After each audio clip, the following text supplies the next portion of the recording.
మనస్సు ఒక సమాజ సృష్టి. హృదయానికి తర్కం లేదు. మనస్సు ఇదా, అదా అనే ధోరణిలో పనిచేస్తుంది. అయితే ఇది ఒప్పు అంటుంది. కాకపోతే అది ఒప్పు అంటుంది. రెండూ ఎప్పటికీ ఒప్పు కావు అంటుంది. మనస్సు తర్కానికి, హేతుతత్వానికి సంబంధించింది. హృదయం రెండు ఇక ఆపై.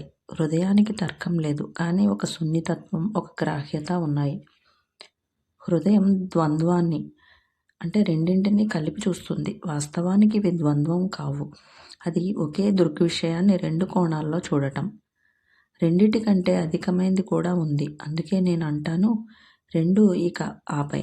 హృదయమే అన్ని వేళలా ఒప్పు. ఎందుకంటే మనస్సు సమాజం నుండి పుట్టుకొస్తుంది. దాన్ని చదువరిని చేయవచ్చు. హృదయం కల్మషరహితం. అదొక శుద్ధ అస్తిత్వం. అందుకే దానికి ఒక సున్నితత్వం ఉంది.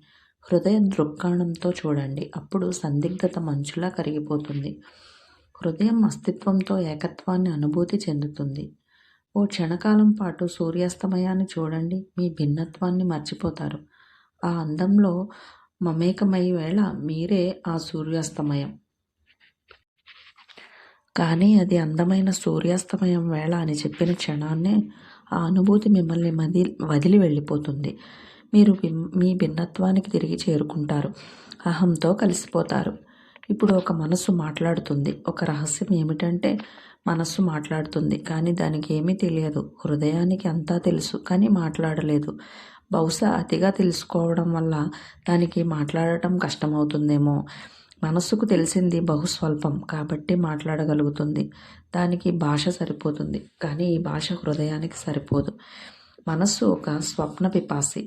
మనస్సు స్వప్నాల్లో, ఊహల్లో, కల్పనల్లో తేలిపోతూ ఉంటుంది. కలలు కనడం దాని సాధికారత. సత్యాన్ని మనసుతో తెలుసుకోలేం. సత్యం హృదయంతో తెలుసుకోబడుతుంది. మీ నిండుదనంతో తెలుసుకుంటారు. మీతో తెలుసుకుంటారు, కానీ మీ తలతో కాదు.